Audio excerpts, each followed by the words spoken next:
ಸುಂದರ ಜೋಡಿ. ಗಂಡ ಹೆಂಡತಿ ಇಬ್ರು ಮುದ್ದಾದ ಹೆಣ್ಮಕ್ಳು. ಭಾರತದಲ್ಲೇ ಕೆಲಸ ಮಾಡಿಕೊಂಡಿದ್ದ ಆ ವ್ಯಕ್ತಿ ಕೆಲಸ ಅರಸಿ ಆಸ್ಟ್ರೇಲಿಯಾಗೆ ಹೋಗ್ತಾನೆ. ಆಶ್ಚರ್ಯ ಅಂದರೆ ವಿದೇಶಕ್ಕೆ ಹೋದ್ಮೇಲೆ ಎಷ್ಟು ತಿಂಗಳಾದರೂ ಫ್ಯಾಮಿಲಿಯವರನ್ನ ಸಂಪರ್ಕವೇ ಮಾಡಲ್ಲ. ಇತ್ತ ಅವನ ತಂದೆ ತಾಯಿ ಮಗ ವಿದೇಶಕ್ಕೆ ಹೋಗಿ ದುಡಿತಾ ಇದ್ದಾನೆ, ಒಳ್ಳೆ ಸಂಪಾದನೆ ಮಾಡ್ತಾ ಇದ್ದಾನೆ, ಹೆಂಡತಿ ಮಕ್ಕಳನ್ನ ಚೆನ್ನಾಗಿ ನೋಡ್ಕೋತಾ ಇದ್ದಾನೆ ಅಂದ್ಕೊಂಡಿದ್ರು. ಬಹುಶಃ ಬ್ಯುಸಿ ಇರಬಹುದು, ಅದಕ್ಕೆ ಫೋನ್ ಮಾಡ್ತಾ ಇಲ್ಲ ಅಂತ ಅಂದ್ಕೊಂಡು ಸುಮ್ಮನಿದ್ರು. ಹೀಗೆ 2 ವರ್ಷ ಕಳೆಯುತ್ತೆ. ವಿದೇಶಕ್ಕೆ ಹೋದವನು ತಂದೆ ತಾಯಿ ಅಣ್ಣ ತಮ್ಮ ಯಾರಿಗೂ ಒಂದು ಫೋನ್ ಕೂಡ ಮಾಡಿರಲಿಲ್ಲ. ಆದರೆ ಆ ವ್ಯಕ್ತಿ ಅದಾಗಲೇ ನಿಗೂಢವಾಗಿ ಸಾವನ್ನಪ್ಪಿದ್ದ. ಅದೊಂದು ಕೋಲ್ಡ್ ಬ್ಲಡೆಡ್ ಕೊಲೆ. ಹಾಗಾದರೆ ಕೊಲೆಯಾದ ಆ ವ್ಯಕ್ತಿ ಯಾರು? ಅವನನ್ನು ಸಾಯಿಸಿದ್ದು ಯಾರು? ಪ್ರಕರಣ ಬೆಳಕಿಗೆ ಬಂದಿದ್ದು ಹೇಗೆ? ಅಪರಾಧಿಗಳು ಈಗ ಎಲ್ಲಿದ್ದಾರೆ? ಇದೆಲ್ಲದರ ಬಗ್ಗೆ ನಮ್ಮ ಇವತ್ತಿನ ಕ್ರೈಮ್ ಸ್ಟೋರಿಯಲ್ಲಿ ಹೇಳ್ತೀವಿ. ನಾನು ಸಮೀನಾ. ಅಂದ ಹಾಗೆ ಇದು ಜಿಗ್ನೇಶ್ ಮಾವದಿಯ ಕೇಸ್. ನಮ್ಮ ಇವತ್ತಿನ ಸ್ಟೋರಿ ಸ್ಟಾರ್ಟ್ ಆಗೋದು ಗುಜರಾತ್ನಿಂದ. ಇಲ್ಲಿನ ಜಾಮ್ನಗರ್ನಲ್ಲಿ ಜಿಗ್ನೇಶ್ ಮಾವದಿಯ ಎಂಬ ಮಧ್ಯವಯಸ್ಕ ವ್ಯಕ್ತಿ ವಾಸ ಇದ್ರು. ಅವರ ಹೆಂಡತಿ ಪೃಥ್ವಿ ಅಲಿಯಾಸ್ ಭೂಮಿಬೇನ್. ಇವರಿಗೆ ಮುದ್ದಾದ 2 ಹೆಣ್ಮಕ್ಳಿದ್ರು. ಜಿಗ್ನೇಶ್ನ ತಂದೆ ತಾಯಿ ಕೂಡ ಅಲ್ಲೇ ಹತ್ತಿರದಲ್ಲಿ ಇರ್ತಾ ಇದ್ರು. ಇವರದ್ದು ಹ್ಯಾಪಿ ಫ್ಯಾಮಿಲಿ. ಹೀಗಿರುವಾಗ ಜಿಗ್ನೇಶ್ ಕೆಲಸಕ್ಕೆ ಅಂತ ಆಸ್ಟ್ರೇಲಿಯಾಗೆ ಹೋಗ್ತಾರೆ. ಬಟ್ ಹೋದ ದಿನದಿಂದಲೇ ಜಿಗ್ನೇಶ್ ತಂದೆ ತಾಯಿಯಿಂದ ದೂರವಾಗಿದ್ದ. ಹೆಂಡತಿಯೊಂದಿಗೆ ಮಾತ್ರ ಸಂಪರ್ಕದಲ್ಲಿದ್ದ. ಸರಿ ಬಿಡು, ಮಗ ಎಲ್ಲೋ ಚೆನ್ನಾಗಿರ್ಲಿ ಅಂತ ಅವರೂ ಸುಮ್ಮನಿದ್ರು. ಹೀಗೆ 2 ವರ್ಷ ಕಳೆದಿತ್ತು.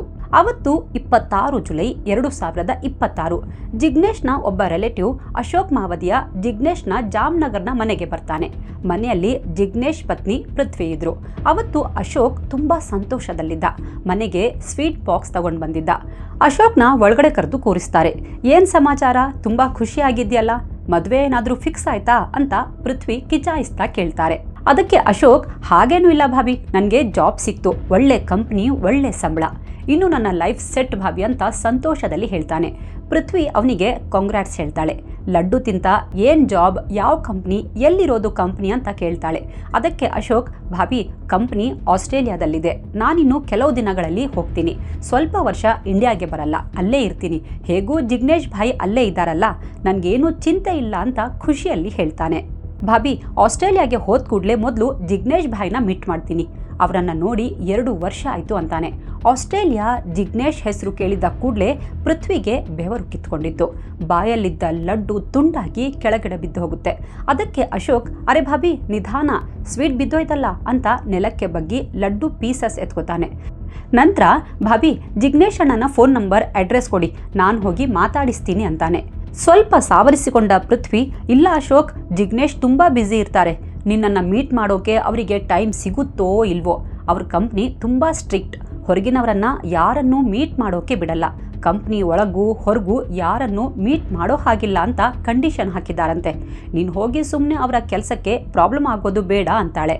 ಅದಕ್ಕೆ ಅಶೋಕ್, ಹಾಗೇನೂ ಆಗಲ್ಲ ಭಾಬಿ, ನೀವು ಫೋನ್ ನಂಬರ್, ಅಡ್ರೆಸ್, ಇಲ್ಲ ಅಟ್ಲೀಸ್ಟ್ ಇಮೇಲ್ ID ಆದರೂ ಕೊಡಿ ಸಾಕು, ನಾನು ಅಲ್ಲಿಗೆ ಹೋಗಿ ಚೆಕ್ ಮಾಡ್ತೀನಿ, ಯು ಡೋಂಟ್ ವರಿ ಅಂತಾನೆ. ಆದರೆ ವಿಚಿತ್ರ ಅಂದರೆ ಅಶೋಕ್ ಎಷ್ಟೇ ಕೇಳಿದ್ರು ಪೃಥ್ವಿ ಮಾತ್ರ ಕಾಗಕ್ಕ ಗುಬ್ಬಕ್ಕ ಕಥೆ ಹೇಳ್ತಾ ಇದ್ಲು. ಈಗ ಅಶೋಕ್ಗೆ ಯಾಕೋ ಅನುಮಾನ ಕಾಡೋಕೆ ಆರಂಭಿಸುತ್ತೆ. ಏನತ್ತಿಗೆ ನೀವು ಜಿತೇಶ್ ಅಣ್ಣನ ಬಗ್ಗೆ ಯಾವಾಗ ಕೇಳಿದ್ರು ಏನಾದರೂ ಒಂದು ಕಥೆ ಹೇಳ್ತಿರಲ್ಲ, ಕಳೆದ 2 ವರ್ಷಗಳಿಂದನೂ ಹೀಗೆ ಹೇಳ್ತಾ ಇದ್ದೀರಾ.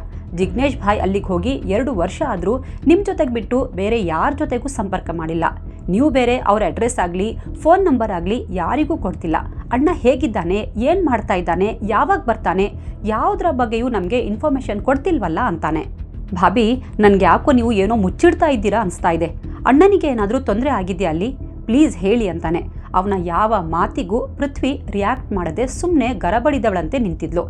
ಭಾಬಿ ನೀವು ಏನೂ ಗಾಬರಿ ಪಡಬೇಡಿ, ಬನ್ನಿ ಹೋಗಿ ಪೊಲೀಸರ ಹೆಲ್ಪ್ ಕೇಳೋಣ, ಆಸ್ಟ್ರೇಲಿಯಾದಲ್ಲಿ ಇಂಡಿಯನ್ ಎಂಬಸಿ ಕಾಂಟ್ಯಾಕ್ಟ್ ಮಾಡೋಣ, ಆಸ್ಟ್ರೇಲಿಯಾ ಸರ್ಕಾರ ಜೊತೆ ಮಾತಾಡೋಕೆ ಹೇಳೋಣ, ಅವರು ಖಂಡಿತ ಹೆಲ್ಪ್ ಮಾಡ್ತಾರೆ, ನೀವು ಹೀಗೆ ಸುಮ್ಮನಿದ್ರೆ ಹೇಗೆ, ಪ್ಲೀಸ್ ಅಣ್ಣನ ಬಗ್ಗೆ ಏನು ಗೊತ್ತಿದೆ ಹೇಳಿ ಅಂತ ಅಶೋಕ್ ಫೋರ್ಸ್ ಮಾಡ್ತಾನೆ. ಅಶೋಕ್ ತನ್ನ ರಿಲೇಟಿವ್ಸ್ ಧರ್ಮೇಶ್ ಭಾಯ್ ಮತ್ತು ಮಾಧವ್ಜಿ ಭಾಯ್ ಮಾವದಿಯಾಗೆ ಫೋನ್ ಮಾಡ್ತಾನೆ. ಬೇಗ ಜಿಗ್ನೇಶ್ ಭಾಯ್ ಮನೆಗೆ ಬನ್ನಿ ಅಂತಾನೆ. ಅವರೆಲ್ಲ ಏನಾಯ್ತು, ಯಾಕೆ ಇವನು ಇಷ್ಟೊಂದು ಅರ್ಜೆಂಟಾಗಿ ಬರೋಕೆ ಹೇಳ್ದ ಅಂತ ಅಂದ್ಕೊಂಡೆ ಜಿಗ್ನೇಶ್ ಮನೆಗೆ ಬರ್ತಾರೆ. ಅವರಿಗೆ ಅಶೋಕ್ ಎಲ್ಲ ವಿಷಯ ಹೇಳ್ತಾನೆ. ಬಹುಶಃ ಅಣ್ಣನಿಗೆ ಏನೋ ತೊಂದರೆ ಆಗಿದೆ, ಭಾಬಿ ಕೂಡ ಅದೇ ಶಾಕಲ್ಲಿದ್ದಾರೆ ಅನ್ಸುತ್ತೆ, ಅವರಿಗೆ ಏನೋ ಭಯ ಕಾಡ್ತಿರ್ಬೇಕು, ಅದಕ್ಕೆ ಅವರು ಅಣ್ಣನ ಬಗ್ಗೆ ಏನು ಹೇಳ್ತಿಲ್ಲ ಅಂತಾನೆ. ಅವರೆಲ್ಲರನ್ನ ನೋಡಿದ ಪೃಥ್ವಿಗೆ ಈಗ ನಡುಕ ಶುರುವಾಗಿತ್ತು. ನಿಧಾನವಾಗಿ ಅವಳ ಬಾಡಿ ಲ್ಯಾಂಗ್ವೇಜ್ ಬದಲಾಗಿತ್ತು. ಬಟ್ ಈಗಲೂ ಅವಳ ಮೇಲೆ ಯಾರಿಗೂ ಅನುಮಾನ ಇರಲಿಲ್ಲ. ಅವಳನ್ನು ಪಾಪದವಳು ಅಂತಲೇ ಅಂದ್ಕೊಂಡಿದ್ರು. ಆದರೆ ಪೃಥ್ವಿ ಪಾಪದವಳಾಗಿರಲಿಲ್ಲ, ಅವಳು ಪಾಪಿಯಾಗಿದ್ಲು. ಅವಳ ಒರಿಜಿನಲ್ ಮುಖ ಅನಾವರಣ ಆಗೋಕೆ ಹೆಚ್ಚು ಸಮಯ ಹಿಡಿಲಿಲ್ಲ. ಅಶೋಕ್ಗೆ ಅದಾಗಲೇ ಸಣ್ಣಗೆ ಅನುಮಾನದ ವಾಸನೆ ಮೂಗಿಗೆ ರಾಚಿತ್ತು. ಅದಕ್ಕೆ ಬನ್ನಿ ನಾವೆಲ್ಲ ಹೋಗಿ ಜಾಮ್ನಗರ್ನ ಸಿಟಿ ಬಿ ಡಿವಿಷನ್ ಪೊಲೀಸ್ ಸ್ಟೇಷನ್ಗೆ ಹೋಗೋಣ, ಕಂಪ್ಲೇಂಟ್ ಕೊಡೋಣ ಅಂತಾನೆ. ಇಷ್ಟು ಹೇಳಿ ಯಾವಾಗ ಅವರೆಲ್ಲ ಮನೆಯಿಂದ ಹೊರಡೋಕೆ ಅಣಿಯಾಗ್ತಾರೋ ಆಗ ಪೃಥ್ವಿ ಕಕ್ಕಾಬಿಕ್ಕಿಯಾಗಿದ್ಲು.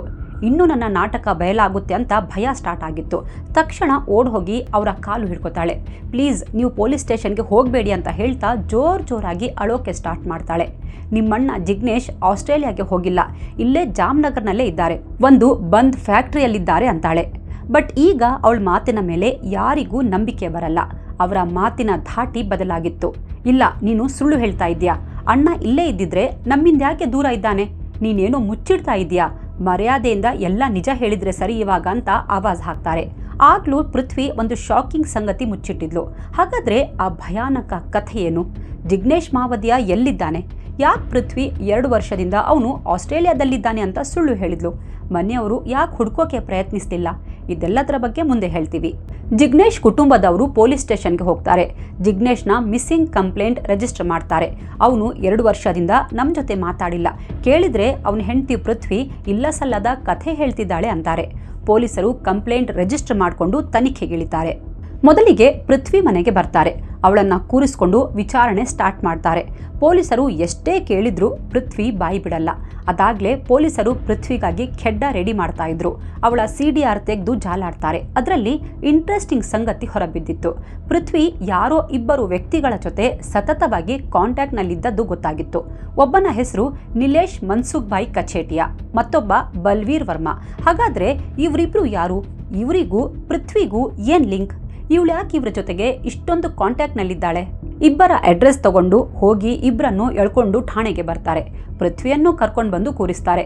ಮೂವರನ್ನ ಬೇರೆ ಬೇರೆ ಕಡೆ ಕೂರಿಸಿ ವಿಚಾರಣೆ ಸ್ಟಾರ್ಟ್ ಮಾಡ್ತಾರೆ. ಸತತ 48 ಗಂಟೆ ವಿಚಾರಣೆ ಮಾಡ್ತಾರೆ. ಮೂವರು ಏನೂ ಬಾಯಿ ಬಿಡಲ್ಲ. ಈಗ ಪೊಲೀಸರ ಸಹನೆ ಕಟ್ಟೆ ಒಡೆದಿತ್ತು. ಮೂವರಿಗೂ ಸರಿಯಾಗಿ ಬೆಂಡೆತ್ತಾರೆ. ಪೊಲೀಸರ ಆತಿಥ್ಯಕ್ಕೆ ಪೃಥ್ವಿ ಬೆಂಡಾಗ್ತಾಳೆ. ಮೆಲು ಧ್ವನಿಯಲ್ಲಿ ಮಾತು ಆರಂಭಿಸ್ತಾಳೆ. ಸರ್, ಪ್ಲೀಸ್ ಸಾಕು ಮಾಡಿ, ಇನ್ನು ನನ್ನಿಂದ ತಡ್ಕೊಳ್ಳೋಕ್ಕಾಗ್ತಾ ಇಲ್ಲ, ಇಲ್ಲೇ ಸತ್ತೋಗ್ತೀನಿ ಅಂತ ಅಳೋಕೆ ಶುರು ಮಾಡ್ತಾಳೆ. ಇವಳದ್ದು ಮೊಸಳೆ ಕಣ್ಣೀರು ಅನ್ನೋದು ಪೊಲೀಸರಿಗೆ ಗೊತ್ತಿತ್ತು. ನೋಡು, ನಿನ್ನ ಈ ಕಳ್ಳಾಟ ಎಲ್ಲ ನಮ್ಮ ಹತ್ರ ನಡೆಯಲ್ಲ, ಎಲ್ಲ ನೀನಾಗೆ ಹೇಳಿದ್ರೆ ನಿನ್ನ ಆರೋಗ್ಯಕ್ಕೆ ತುಂಬ ಒಳ್ಳೆಯದು ಅಂತ ನಾಜೂಕಾಗಿ ಪೊಲೀಸರು ಹೇಳ್ತಾರೆ. ಆಯಿತು ಸರ್, ಎಲ್ಲ ನಿಜ ಹೇಳ್ತೀನಿ ಅಂತ ಪೃಥ್ವಿ ಅಣಿಯಾಗ್ತಾಳೆ. ಪೃಥ್ವಿ ಹೇಳಿದ ಸ್ಟೋರಿ ಕೇಳಿ ಪೊಲೀಸರು ದಂಗಾಗಿದ್ರು. ಒಬ್ಬ ಮಹಿಳೆ ಹೀಗೂ ಅಮಾನುಷವಾಗಿ ನಡ್ಕೊಳ್ತಾಳ ಅಂತ ಆಶ್ಚರ್ಯ ಪಡ್ತಾರೆ. ಪೃಥ್ವಿ ಮಾತು ಆರಂಭಿಸ್ತಾಳೆ. ನಂತರ ಈ ಮೂವರು ಪೊಲೀಸರನ್ನ ಕರ್ಕೊಂಡು ಒಂದು ಜಾಗಕ್ಕೆ ಹೋಗ್ತಾರೆ. ಅವತ್ತು 28 ಜುಲೈ 2026 ಮಧ್ಯಾಹ್ನದ ಹೊತ್ತು ಪೃಥ್ವಿ, ನಿಲೇಶ್ ಮತ್ತು ಬಲ್ವೀರ್ ವರ್ಮಾ ಮೂವರನ್ನ ಕರ್ಕೊಂಡು ಪೊಲೀಸರು ಹೊರಡ್ತಾರೆ. ಅದು ಜಾಮ್ನಗರ್ನ ಒಂದು ಫ್ಯಾಕ್ಟ್ರಿ. ಅದು ಡೇರೆಡ್ GIDC ಅನ್ನೋ ಒಂದು ಇಂಡಸ್ಟ್ರಿಯಲ್ ಏರಿಯಾ. ASP ಪ್ರತಿಭಾ ತನ್ನ ಇಡೀ ಪೊಲೀಸ್ ಟೀಮ್, ಮ್ಯಾಜಿಸ್ಟ್ರೇಟ್ ಮತ್ತು ಫೊರೆನ್ಸಿಕ್ ಟೀಮ್ ಮತ್ತು ಎಲ್ಲ ವ್ಯವಸ್ಥೆಯೊಂದಿಗೆ ಅಲ್ಲಿಗೆ ಬರ್ತಾರೆ. ಅಲ್ಲೊಂದು ವೈಟ್ ಮತ್ತು ಗ್ರೇ ಕಲರ್ ನಾರ್ಮಲ್ ಗೇಟ್ ಇತ್ತು. ಗೇಟ್ ಒಳಗೆ ಫ್ಯಾಕ್ಟ್ರಿ ಇತ್ತು. ಒಬ್ಬ ಕಾರ್ಮಿಕ ಬಂದು ಏನು ಅಂತ ವಿಚಾರಿಸ್ತಾನೆ. ಹೊರಗಡೆ ನಿಂತಿದ್ದ ಪೊಲೀಸ್ ಫೋರ್ಸ್ ನೋಡಿ ಅವನು ಹೆದರಿಬಿಡ್ತಾನೆ. ಪೊಲೀಸ್ ಫೋರ್ಸ್ ಬಂದಿದ್ದು ನೋಡಿ ಅಲ್ಲಿ ಸುತ್ತಮುತ್ತಲಿನ ಜನ ಸೇರಿದ್ರು. ಗೇಟ್ ಓಪನ್ ಮಾಡು, ಫ್ಯಾಕ್ಟ್ರಿಯಲ್ಲಿ ಪರಿಶೀಲನೆ ಮಾಡಬೇಕು ಅಂತಾರೆ. 1 ನಿಮಿಷ ಸರ್ ಅಂತ ಹೇಳಿ ಒಳಗಡೆ ಓಡ್ತಾನೆ. ತನ್ನ ಮಾಲೀಕನಿಗೆ ಹೋಗಿ ವಿಷಯ ಹೇಳ್ತಾನೆ. ಮಾಲೀಕ ಕೂಡ ಗಾಬರಿಯಾಗಿದ್ದ. ಎದ್ನೋ ಬಿದ್ನೋ ಅಂತ ಗೇಟ್ ಹತ್ರ ಓಡಿ ಬರ್ತಾರೆ. ಏನಾಯ್ತು ಸರ್, ಯಾಕೆ ಪೂರ್ತಿ ಫೋರ್ಸ್ ಜೊತೆಗೆ ಬಂದಿದ್ದೀರಾ ಅಂತ ಕೇಳ್ತಾರೆ. ಗೇಟ್ ಓಪನ್ ಮಾಡ್ತಾರೆ. ಏನಿಲ್ಲ, ಜಸ್ಟ್ ಪರಿಶೀಲನೆ ಮಾಡಬೇಕು, ಆಮೇಲೆ ಎಲ್ಲ ಹೇಳ್ತೀವಿ, ಕೈಂಡ್ಲಿ ಕೋಆಪರೇಟ್ ಅಂತಾರೆ. ಪೊಲೀಸರು ಪೃಥ್ವಿ, ನಿಲೇಶ್ ಮತ್ತು ಬಲ್ವೀರ್ನ ಕರ್ಕೊಂಡು ಒಳಗಡೆ ಹೋಗ್ತಾರೆ. ಪೃಥ್ವಿ ಕಡೆ ಮುಖ ನೋಡಿ ಎಲ್ಲಿ ಅಂತ ಕಣ್ಸನ್ನೆಲ್ಲೇ ಕೇಳ್ತಾರೆ. ಅವಳು ಇಲ್ಲೇ ಸರ್ ಅಂತ ಒಂದು ಜಾಗದ ಕಡೆ ಬೊಟ್ಟು ಮಾಡ್ತಾಳೆ. ಆ ಜಾಗದಲ್ಲಿ ಹೋಗಿ ನಿಲ್ತಾಳೆ. ಇಲ್ಲೇ ಅಗೀರಿ ಸರ್ ಅಂತಾಳೆ. ಪೊಲೀಸರು ಕೂಡಲೇ ಕಾರ್ಮಿಕರಿಗೆ ಅಗಿಯೋಕೆ ಹೇಳ್ತಾರೆ. ಸುಮಾರು 5-6 ಕಾರ್ಮಿಕರು ಗುದ್ದಲಿ, ಹಾರೆ, ಪಿಕಾಸಿಯಿಂದ ಅಗಿಯೋಕೆ ಸ್ಟಾರ್ಟ್ ಮಾಡ್ತಾರೆ. ಅಗೀತಾ ಸುಮಾರು 1 ಗಂಟೆ ಆಗೋಗುತ್ತೆ. ಅವಳು ತೋರಿಸಿದ್ದ ಜಾಗ ತುಂಬಾ ಗಟ್ಟಿಯಾಗಿತ್ತು. ಫುಲ್ ಕಾಂಕ್ರೀಟ್ ಹಾಕಲಾಗಿತ್ತು. ನಂತರ ಪವರ್ ಡ್ರಿಲ್ ಮಷಿನ್ ತರಿಸ್ತಾರೆ. ಡ್ರಿಲ್ ಮಷಿನ್ನಿಂದ ಕಾಂಕ್ರೀಟ್ ಒಡೆಯೋ ಕೆಲಸ ಸ್ಟಾರ್ಟ್ ಆಗುತ್ತೆ. 11ರಿಂದ 12 ಅಡಿ ಆಳ ಗುಂಡಿ ತೆಗಿತಾರೆ. ಅಷ್ಟಕ್ಕೆ 7ರಿಂದ 8 ಗಂಟೆ ಬೇಕಾಗಿತ್ತು. 12 ಅಡಿ ಆಳಕ್ಕೆ ಹೋದಾಗ ಅಲ್ಲಿ ಏನೋ ಇದ್ದಂಗೆ ಭಾಸವಾಗುತ್ತೆ. ಡ್ರಿಲ್ ನಿಲ್ಲಿಸಿ ಕೈಯಿಂದ ಮಣ್ಣು ಸರಿಸ್ತಾರೆ. ಒಳಗೆ ಮನುಷ್ಯನ ಅಸ್ಥಿಪಂಜರ ಇರೋದು ಕಂಡಿತ್ತು. ಹಾಗೆ ಸುತ್ತಲಿನ ಮಣ್ಣು ಸಡಿಲಿಸ್ತಾ ಹೋದಂತೆ ಅಲ್ಲಿ ಬಟ್ಟೆ ಸೇರಿದಂತೆ ಸಣ್ಣ ಸಣ್ಣ ಮೂಳೆಗಳು ಸಿಗ್ತವೆ. ಇಲ್ಲಿಂದ ಫೋರೆನ್ಸಿಕ್ ತಜ್ಞರು ಗುಂಡಿಗೆ ಇಳಿತಾರೆ. ಅಲ್ಲಿ ಸಿಕ್ಕ ಎಲ್ಲ ವಸ್ತುಗಳನ್ನು ಜೋಪಾನವಾಗಿ ಎತ್ತುತ್ತಾರೆ. ಎಲ್ಲವನ್ನ ಲ್ಯಾಬ್ಗೆ ಕಳಿಸ್ತಾರೆ. ತಮಗೆ ಬೇಕಾಗೋ ಎಲ್ಲ ಎವಿಡೆನ್ಸ್ ಕಲೆಕ್ಟ್ ಮಾಡ್ತಾರೆ. ಕ್ರೈಮ್ ಸೀನ್ ಪ್ರಿಸರ್ವ್ ಮಾಡಿ ಫ್ಯಾಕ್ಟ್ರಿ ಓನರ್ನ ವಿಚಾರಣೆ ಮಾಡ್ತಾರೆ. ಅವರು ಫುಲ್ ಹೆದರಿಬಿಟ್ಟಿದ್ರು. ಸರ್, ನನಗಿದ್ರ ಬಗ್ಗೆ ಏನೂ ಗೊತ್ತಿಲ್ಲ. ಇಷ್ಟು ದಿನ ಇಲ್ಲೊಂದು ಡೆಡ್ ಬಾಡಿ ಇದೆ ಅಂತಲೇ ಗೊತ್ತಿರಲಿಲ್ಲ. ನಾವು ಇಷ್ಟು ದಿನ ಹಾಗಾದ್ರೆ ಸಮಾಧಿ ಮೇಲೆ ನಡ್ಕೊಂಡು ಓಡಾಡ್ತಾ ಇದ್ವಾ ಅಂತ ಹುಬ್ಬೇರಿಸ್ತಾರೆ. ಸರಿ, ಎಷ್ಟು ದಿನದಿಂದ ಈ ಫ್ಯಾಕ್ಟ್ರಿ ಇದೆ, ಇಲ್ಲಿ ಯಾರ್ಯಾರು ಕೆಲಸ ಮಾಡ್ತಾರೆ, ಎಲ್ಲ ಡೀಟೇಲ್ಸ್ ಕೊಡಿ ಅಂತಾರೆ. ಅದಕ್ಕೆ ಮಾಲೀಕ, ಸರ್, ನಾನು ಈ ಫ್ಯಾಕ್ಟ್ರಿ ಓಪನ್ ಮಾಡಿ ಸ್ವಲ್ಪ ದಿನ ಆಯ್ತು ಅಷ್ಟೇ. ಈ ಕಟ್ಟಡ ನನ್ನ ಸ್ವಂತದ್ದಲ್ಲ, ನಾನು ಬಾಡಿಗೆಗೆ ತಗೊಂಡಿರೋದು ಅಂತಾರೆ. ಫಾರ್ಮ್ಯಾಲಿಟೀಸ್ ಮುಗಿಸಿ ಮತ್ತೆ ಸ್ಟೇಷನ್ಗೆ ಬರ್ತಾರೆ. ಹಾಗಾದ್ರೆ ಅಲ್ಲಿ ಸಿಕ್ಕ ಅಸ್ಥಿಪಂಜರ ಯಾರದ್ದು? ಅದು ಜಿಗ್ನೇಶ್ನದ್ದ? ಯಾರು ಮತ್ತು ಯಾಕೆ ಇವನನ್ನ ಕೊಂದು ಇಲ್ಲಿ ಹೂತಾಕಿದ್ದು? ಇಲ್ಲಿಂದ ಒಂದು ಲವ್ ಲಫ್ಡಾ ಕಹಾನಿ ಸ್ಟಾರ್ಟ್ ಆಗುತ್ತೆ. ನಾನೇ ಜಿಗ್ನೇಶ್ನನ್ನ ಕೊಲೆ ಮಾಡಿದ್ದು ಅಂತ ಪೃಥ್ವಿ ಕನ್ಫೆಸ್ ಮಾಡ್ತಾಳೆ. ಪೊಲೀಸ್ ಕಸ್ಟಡಿಯಲ್ಲಿ ಪೃಥ್ವಿ ಕಥೆ ಹೇಳೋಕೆ ಸ್ಟಾರ್ಟ್ ಮಾಡ್ತಾಳೆ. ಸರ್, ನನ್ನ ಹೆಸರು ಪೃಥ್ವಿ ಮಾವದಿಯ ಅಲಿಯಾಸ್ ಭೂಮಿಬೇನ್. ಜಿಗ್ನೇಶ್ ಮಾವದಿಯ ನನ್ನ ಗಂಡ. ಅವನೊಬ್ಬ ಬಿಸ್ನೆಸ್ ಮ್ಯಾನ್. ಅವನಿಗೆ 30 ವರ್ಷ. ಅವನು ನೋಡೋಕೆ ತುಂಬಾ ಹ್ಯಾಂಡ್ಸಮ್ ಆಗಿದ್ದ. ನಮ್ಮದು ಲವ್ ಮ್ಯಾರೇಜ್. ನಮ್ಮಿಬ್ಬರಿಗೆ 2 ಮುದ್ದಾದ ಹೆಣ್ಣು ಮಕ್ಕಳಿದ್ದಾರೆ ಅಂತಾಳೆ. ಸರ್, ಇದು 7 ವರ್ಷದ ಹಿಂದಿನ ಕಥೆ, ಅಂದ್ರೆ ನಮ್ಮ ಮದುವೆಗೂ ಹಿಂದಿನ ಕಥೆ. ಈ ನಿಲೇಶ್ ಕಚಾಟಿಯ ಜಾಮ್ನಗರ್ನಲ್ಲಿ ವಾಸ ಇದ್ದ. ಅದು ಹೇಗೋ ನಮ್ಮಿಬ್ಬರಲ್ಲಿ ಪರಿಚಯ ಬೆಳೀತು. ನಿಲೇಶ್ ನನಗಿಂತ ವಯಸ್ಸಲ್ಲಿ ತುಂಬಾ ದೊಡ್ಡವನು. ನಮ್ಮಿಬ್ಬರ ಮಧ್ಯೆ ತುಂಬಾ ಏಜ್ ಗ್ಯಾಪ್ ಇತ್ತು. ಅವನು ನನಗಿಂತ ಆಲ್ಮೋಸ್ಟ್ 10 ವರ್ಷ ದೊಡ್ಡವನು. ಆದರೂ ನಮ್ಮಿಬ್ಬರ ನಡುವೆ ಫ್ರೆಂಡ್ಶಿಪ್ ಬೆಳೀತು. ಅವನಿಗೆ ಕೂದಲು ಉದ್ರೋ ಸಮಸ್ಯೆ ಇತ್ತು. ಅದಾಗಲೇ ಬಾಣ್ಲಿ ಆಗಿದ್ದ. ನನಗಾಗ ಹುಡುಗ ಬುದ್ಧಿ ಸರ್. ಅದೇನೋ ಹೇಳ್ತಾರಲ್ಲ, ವಯಸ್ಸಲ್ಲಿ ಕತ್ತೇನೋ ಸುಂದರವಾಗಿ ಕಾಣುತ್ತೆ ಅಂತ. ನನಗೂ ಹಾಗೆ ಆಗಿತ್ತು. ನಿಲೇಶ್ ಮತ್ತು ನನ್ನ ಪರಿಚಯ ಸ್ನೇಹಕ್ಕೆ ತಿರುಗಿ ನಂತರ ಸ್ನೇಹ ಲವ್ಗೆ ಟರ್ನ್ ಆಗಿತ್ತು. ಇಬ್ರು ಪ್ರೀತಿಸೋಕೆ ಶುರು ಮಾಡಿದ್ವಿ. ನಾವು ಹೊರಗಡೆ ಮೀಟ್ ಮಾಡ್ತಾ ಇದ್ವಿ, ಸುತ್ತಾಡ್ತಾ ಇದ್ವಿ. ಕೆಲವು ಸಮಯದ ಬಳಿಕ ನಾವಿಬ್ರು ಗಂಡ ಹೆಂಡತಿ ಥರ ಇರೋಕೆ ಸ್ಟಾರ್ಟ್ ಮಾಡಿದ್ವಿ. ಆದರೆ ನಾವಿಬ್ರು ಮದುವೆ ಆಗಿರಲಿಲ್ಲ ಸರ್ ಅಂತಾಳೆ. ಹೀಗೆ ಹಲವು ತಿಂಗಳು ಕಳೀತು. ಒಂದಿನ ನನಗೆ ಜಿಗ್ನೇಶ್ ಮಾವದಿಯನ್ನ ಪರಿಚಯವಾಯಿತು. ಅವನು ನೋಡೋಕೆ ತುಂಬಾ ಹ್ಯಾಂಡ್ಸಮ್ ಆಗಿದ್ದ. ಅವನ ಹೇರ್ ಸ್ಟೈಲ್, ಪರ್ಸ್ನಾಲಿಟಿ ಎಲ್ಲವೂ ನನಗೆ ಅಟ್ರಾಕ್ಟ್ ಆಗಿತ್ತು. ಅವನು ನೋಡೋಕೆ ಸ್ಫುರದ್ರೂಪಿಯಾಗಿದ್ದ. ಅವನಲ್ಲಿ ಏನೋ ಒಂದು ಸೆಳೆತವಿತ್ತು. ನನ್ನ ಮನಸ್ಸು ಅವನ ಕಡೆಗೆ ಜಾರಿತ್ತು. ನಿಲೇಶ್ ಜೊತೆಗೆ ಲಿವಿನ್ನಲ್ಲಿ ಇರುವಾಗಲೇ ನಾನು ಜಿಗ್ನೇಶ್ ಜೊತೆಗೆ ಫ್ರೆಂಡ್ಶಿಪ್ ಮಾಡಿಕೊಂಡೆ. ಜಿಗ್ನೇಶ್ನದ್ದು ಫ್ಯಾಮಿಲಿ ಬಿಸ್ನೆಸ್ ಇತ್ತು. ಅವರು ಫರ್ನಿಚರ್ ಬಿಸ್ನೆಸ್ ಮಾಡ್ತಾ ಇದ್ರು. ಜಿಗ್ನೇಶ್ಗೆ ನನ್ನ ಮತ್ತು ನಿಲೇಶ್ ಬಗ್ಗೆ ಏನೂ ಗೊತ್ತಿರಲಿಲ್ಲ. ಅವನು ನನ್ನ ಜೊತೆಗೆ ಕ್ಯಾಶುವಲ್ ಫ್ರೆಂಡ್ಶಿಪ್ ಮಾಡಿದ್ದ. ಬಟ್ ಹೋಗ್ತಾ ಹೋಗ್ತಾ ಅವನಿಗೆ ನಾನು ಹಿಡಿಸಿದ್ದೆ. ನಾವಿಬ್ರು ಕದ್ದು ಮುಚ್ಚಿ ಮೀಟ್ ಮಾಡೋಕೆ ಸ್ಟಾರ್ಟ್ ಮಾಡಿದ್ವಿ. ಇದ್ಯಾವುದು ನಿಲೇಶ್ಗೆ ಗೊತ್ತಾಗದ ಹಾಗೆ ಇಬ್ಬರನ್ನು ಮ್ಯಾನೇಜ್ ಮಾಡಿದ್ದೆ ಸರ್ ಅಂತಾಳೆ. ಎಲ್ಲವೂ ಚೆನ್ನಾಗಿಯೇ ಇತ್ತು. ಒಂದಿನ ನಾನು ನಿಲೇಶ್ ಜೊತೆಗೆ ಮಾತಾಡ್ತಾ, ನನಗೆ ಮನೆಯಲ್ಲಿ ಹುಡುಗ ನೋಡ್ತಾ ಇದ್ದಾರೆ, ನಾನು ಅವನ ಜೊತೆಗೆ ಮದುವೆ ಆಗಬೇಕು ಅಂತಿದ್ದಾರೆ, ನಾನಿನ್ಮೇಲೆ ನಿನ್ನನ್ನು ಮೀಟ್ ಮಾಡೋಕ್ಕಾಗಲ್ಲ, ನನ್ನನ್ನು ಮರ್ತು ಬಿಡು ಅಂದೆ. ಅದಕ್ಕೆ ನಿಲೇಶ್ ತಯಾರಿರಲಿಲ್ಲ.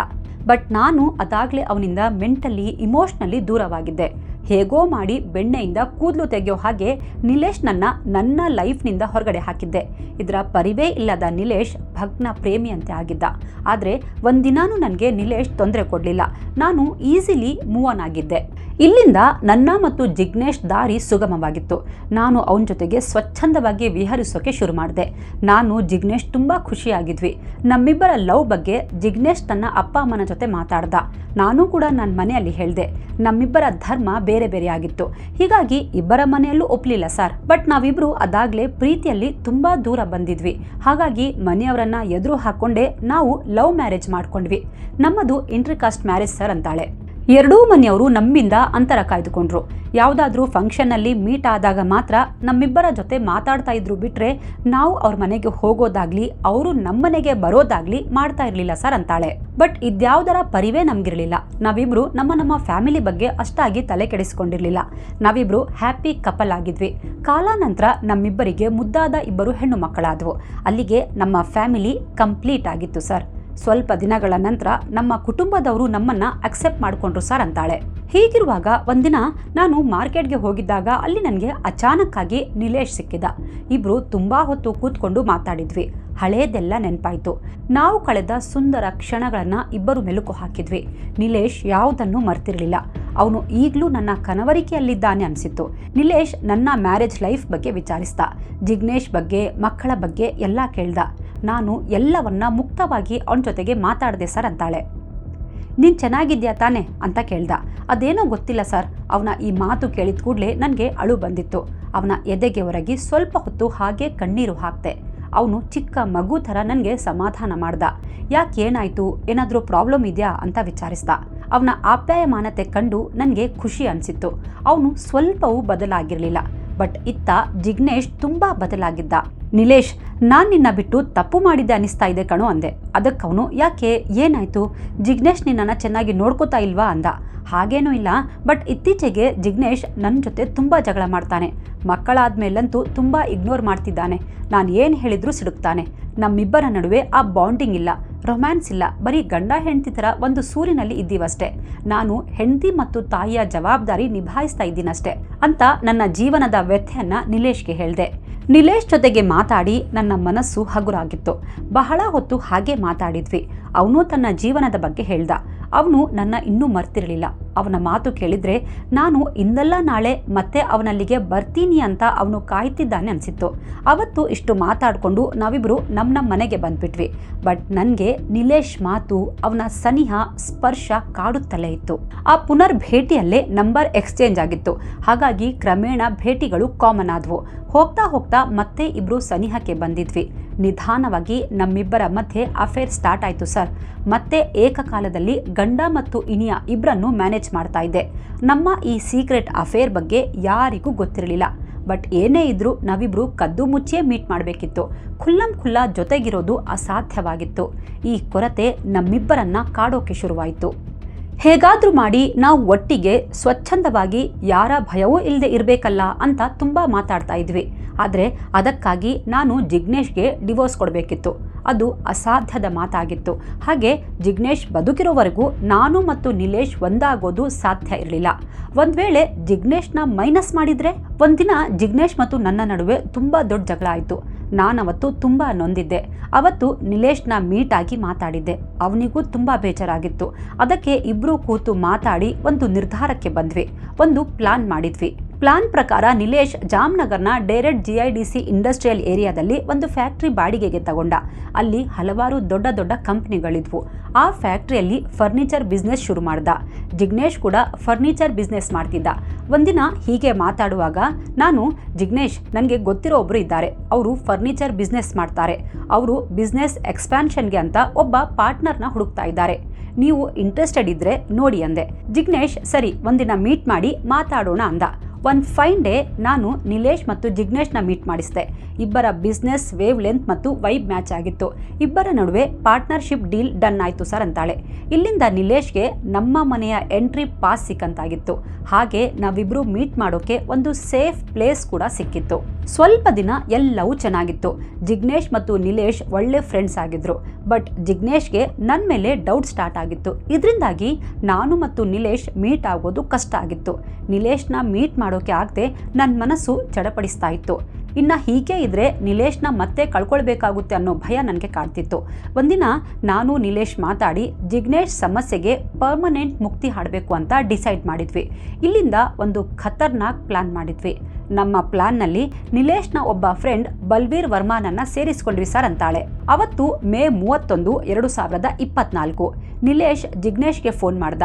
ಫ್ಯಾಕ್ಟ್ರಿಯಲ್ಲಿ ದೊಡ್ಡ ದೊಡ್ಡ ಮಷೀನ್ಸ್ ಹಾಕಬೇಕು, ತುಂಬ ಕೆಲಸ ಇದೆ, ಸಂಜೆ ಫ್ರೀ ಮಾಡಿಕೊಂಡು ಫ್ಯಾಕ್ಟ್ರಿಗೆ ಬಾ ಅಂದ. ಹಾಗೆ ತುಂಬ ದಿನ ಆಯಿತು, ಸಂಜೆ ಸ್ಮಾಲ್ ಪಾರ್ಟಿ ಮಾಡೋಣ ಅಂದ. ಸರಿ ಅಂತ ಜಿಗ್ನೇಶ್ ಒಪ್ಕೊಂಡ. ಸಂಜೆ ಅವನು ಹೊರಟಾಗ ನಾನು ಜಿಗ್ನೇಶ್ ಫ್ಯಾಕ್ಟ್ರಿಗೆ ಜೊತೆಗೆ ಹೋದೆ. ಅಲ್ಲಿ ಅದಾಗಲೇ ನಿಲೇಶ್ ಬಂದಿದ್ದ. ನಾವು ಹೋಗೋಕ್ಕೂ ಮೊದಲೇ ಮಷೀನ್ ಸಿಳಿಸ್ಬೇಕು ಅಂತ ದೊಡ್ಡ ಗುಂಡಿ ತೆಗೆಸಿದ್ದ. ಅದನ್ನು ಕಂಡು ಜಿಗ್ನೇಶ್, ಇಷ್ಟು ಆಳದ ಗುಂಡಿ ಅವಶ್ಯಕತೆ ಏನಿದೆ ಅಂತ ಕೇಳ್ದ. ಅದಕ್ಕವನು, ಇಲ್ಲ, ಮಷೀನ್ಸ್ ತುಂಬ ದೊಡ್ಡದಿದೆ, ಡೀಪ್ ಇನ್ಸೈಡ್ ಹಾಕಿದರೆ ಹೆಚ್ಚು ಸೌಂಡ್ ಬರಲ್ಲ, ನಿನಗೆ ಗೊತ್ತಾಗಲ್ಲ, ನಾನೆಲ್ಲ ನೋಡ್ಕೋತೀನಿ ಬಿಡು ಅಂತ ನಿಲೇಶ್ ಹೇಳ್ದ. ನಂತರ ಬಿಸ್ನೆಸ್ ಬಗ್ಗೆ ಅದು ಇದು ಮಾತಾಡ್ಕೊಂಡು ಕೂತ್ಕೊಂಡ್ವಿ. ಮಾತೆಲ್ಲ ಮುಗಿದ್ಮೇಲೆ ಸರಿ ಬನ್ನಿ ಸ್ಮಾಲ್ ಪಾರ್ಟಿ ಮಾಡೋಣ ಅಂದ. ಜಿಗ್ನೇಶ್ ಓಕೆ ಅಂದ. ಆದರೆ ಇದು ನನ್ನ ಜೀವನದ ಕೊನೆ ಪಾರ್ಟಿ ಅನ್ನೋದು ಜಿಗ್ನೇಶ್ಗೆ ಗೊತ್ತೇ ಇರಲಿಲ್ಲ. ಅದೇ ಜಾಗದಲ್ಲಿ ಅವನ ಹೆಣ ಬೀಳೋದ್ರಲ್ಲಿತ್ತು. ನಿಲೇಶ್ ಎಲ್ಲವನ್ನ ಅರೇಂಜ್ ಮಾಡಿದ್ದ. ಎಣ್ಣೆ, ಸೈಡ್ಸ್, ಊಟ ಎಲ್ಲ ತರಿಸಿದ್ದ. ಇಬ್ಬರೂ ಕುಡಿಯೋಕೆ ಶುರು ಮಾಡಿದ್ರು. ಜಿಗ್ನೇಶ್ನ ಮುಗಿಸೋಕೆ ನಿಲೇಶ್ ಅದಾಗಲೇ ಪ್ಲಾನ್ ಮಾಡಿ ಎಕ್ಸಿಕ್ಯೂಷನ್ ಸ್ಟಾರ್ಟ್ ಮಾಡಿದ್ದ. ಮೊದಲೇ ಜಿಗ್ನೇಶ್ನ ಡ್ರಿಂಕ್ಗೆ ಸೈನೈಡ್ ಮಿಕ್ಸ್ ಮಾಡಿದ್ದ. ಜಿಗ್ನೇಶ್ನ ಹೇಗೆ ಮುಗಿಸ್ಬೇಕು ಅಂತ ನಾವಿಬ್ರು ತುಂಬಾ ದಿನದಿಂದ ರಿಸರ್ಚ್ ಮಾಡಿದ್ವಿ. ಜಿಗ್ನೇಶ್ ಒಂದು ಸಿಪ್ ಮಾಡಿದ ಕೂಡಲೇ ಕ್ಷಣ ಮಾತ್ರದಲ್ಲಿ ಅಲ್ಲೇ ಸತ್ತೋದ. ಚಾನ್ಸ್ ತಗೊಳ್ಳೋದು ಬೇಡ ಅಂತ ಅವನ ಕುತ್ತಿಗೆ ಗಟ್ಟಿಯಾಗಿ ಸುಕ್ಕಿ ಸಾಯಿಸಿಬಿಟ್ವಿ ಸರ್ ಅಂತಾಳೆ. ನಂತರ ಬಲ್ವೀರ್ ಕೂಡ ಅಲ್ಲಿಗೆ ಬಂದ. ನಾನು, ನಿಲೇಶ್, ಬಲ್ವೀರ್ 3 ಜನ ಸೇರ್ಕೊಂಡು ಜಿಗ್ನೇಶ್ನ ದೇಹ ಪ್ಯಾಕ್ ಮಾಡಿ ಅವನ ಶವವನ್ನ ಅದಾಗ್ಲೇ ತೋಡಿದ್ದ 12 ಅಡಿ ಗುಂಡಿಯಲ್ಲಿ ಹಾಕಿ ಸೀಲ್ ಮಾಡಿಬಿಟ್ವಿ ಸರ್ ಅಂತ ತಾನು ಮಾಡಿದ ಪಾಪಕೃತ್ಯದ ಬಗ್ಗೆ ಪೃಥ್ವಿ ಹೇಳ್ತಾಳೆ. ಯಾವುದೇ ಸಾಕ್ಷ್ಯ ಸಿಗಬಾರ್ದು ಅಂತ ಗುಂಡಿ ಮುಚ್ಚಿ ಅದರ ಮೇಲೆ 1 ಫೀಟ್ ಎತ್ತರ ಸಿಮೆಂಟ್ ಕಾಂಕ್ರೀಟ್ ಹಾಕಿ ಸೀಲ್ ಮಾಡಿದ್ವಿ. ನಾವು ಆ ಫ್ಯಾಕ್ಟ್ರಿ ಬಿಟ್ಟರು ಇನ್ ಫ್ಯೂಚರ್ ಕೂಡ ಅಲ್ಲಿಗೆ ಬರೋ ಯಾರಿಗೂ ಅಲ್ಲೊಂದು ಹೆಣ ಇದೆ ಅನ್ನೋದು ಗೊತ್ತಾಗಬಾರ್ದು. ಹಾಗೆ ಪ್ಲಾನ್ ಮಾಡಿದ್ವಿ ಸರ್ ಅಂತಾಳೆ. ಕೆಲಸ ಎಲ್ಲ ಮುಗಿಸಿ ನಂಪಾಡಿಗೆ ನಾವು ಮನೆಗೆ ಬಂದ್ಬಿಟ್ವಿ. ಇನ್ನು ಜಿಗ್ನೇಶ್ ಮನೆಯವರು ಅಷ್ಟಾಗಿ ನಮ್ಮಿಬ್ಬರ ಜೊತೆ ಮಿಂಗಲ್ ಆಗಿರಲಿಲ್ಲ.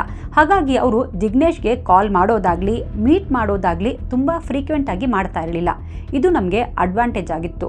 ಯಾವುದಕ್ಕೂ ಸೇಫರ್ ಸೈಡ್ ಇರಲಿ ಅಂತ ನಾನೇ ಒಂದು ಢೋಂಗಿ ಕಥೆ ಶುರು ಮಾಡಿದೆ. ಜಿಗ್ನೇಶ್ ತನ್ನ ಫರ್ನಿಚರ್ ಬಿಸ್ನೆಸ್ ಬಿಟ್ಟು ಆಸ್ಟ್ರೇಲಿಯಾಗೆ ಹೋದ. ಅಲ್ಲೇ ಯಾವುದೋ ಕೆಲಸಕ್ಕೆ ಸೇರಿದ್ದಾನೆ ಅಂತ ಬುರುಡೆ ಬಿಟ್ಟೆ. ಅವನ ಮನೆಯವರು ನನ್ನ ಕಥೆ ನಂಬಿದ್ರು ಸರ್ ಅಂತಾಳೆ. ಇಲ್ಲಿಂದ ನಾನು ಯಾರಿಗೂ ಅನುಮಾನ ಬರದಂತೆ ನಾರ್ಮಲ್ ಲೈಫ್ ಲೀಡ್ ಮಾಡೋಕೆ ಶುರು ಮಾಡಿದೆ. ನಿಲೇಶ್ ಜೊತೆಗೂ ಬಿಂದಾಸ್ ಆಗಿ ಕಾಲ ಕಳೀತಾ ಇದ್ದೆ. ಈಗ ನನಗೆ ಹೇಳೋರು ಕೇಳೋರು ಯಾರೂ ಇರಲಿಲ್ಲ. ಫ್ಯಾಮಿಲಿ ಫಂಕ್ಷನ್ಸ್ ಕೂಡ ಅಟೆಂಡ್ ಮಾಡ್ತಾ ಇದ್ದೆ.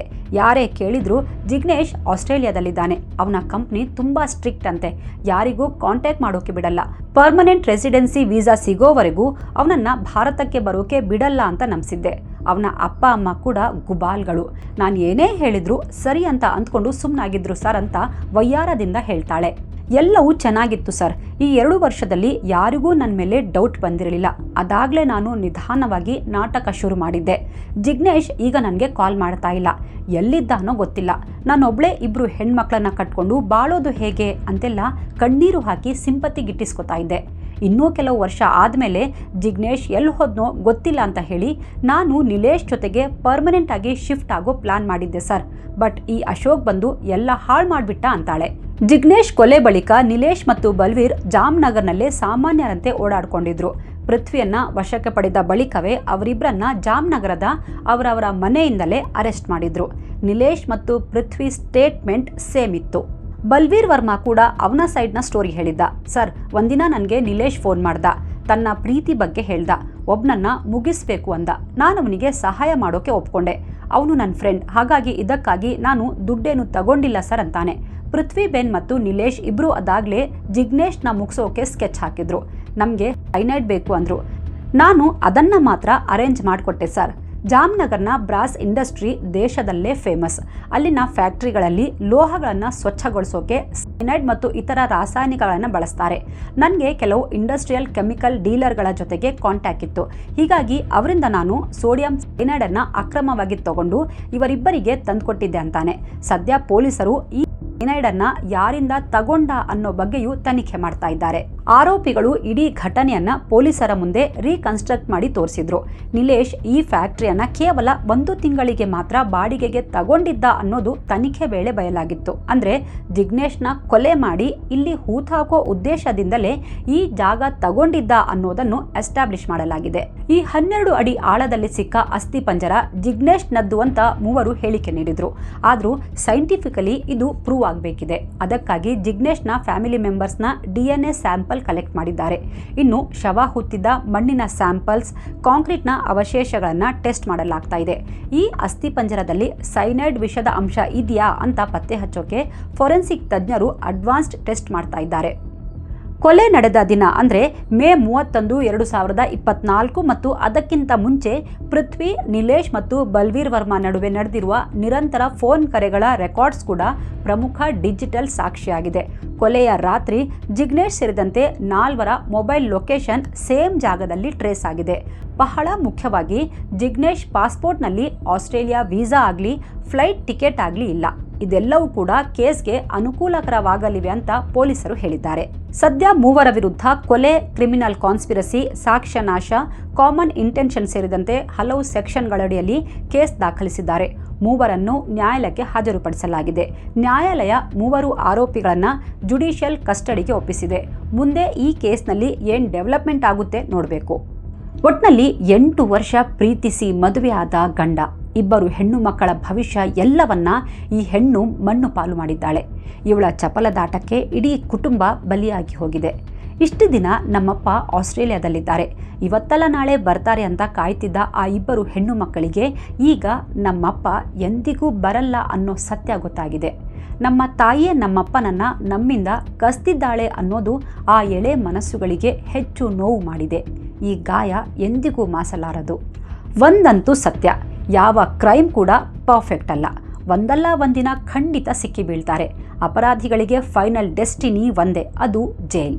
ನಮ್ಮ ಇವತ್ತಿನ ಈ ಕ್ರೈಮ್ ಸ್ಟೋರಿ ಹೇಗೆ ಅನ್ನಿಸ್ತು ಕಾಮೆಂಟ್ ಮಾಡಿ ತಿಳಿಸಿ. ಇಂತಹ ಮತ್ತಷ್ಟು ರಿಯಲ್ ಕ್ರೈಮ್ ಸ್ಟೋರಿಗಳಿಗಾಗಿ ನಮ್ಮ ಚಾನೆಲ್ಗೆ ಸಬ್ಸ್ಕ್ರೈಬ್ ಆಗಿ. Thank you so much. Stay alert, stay safe.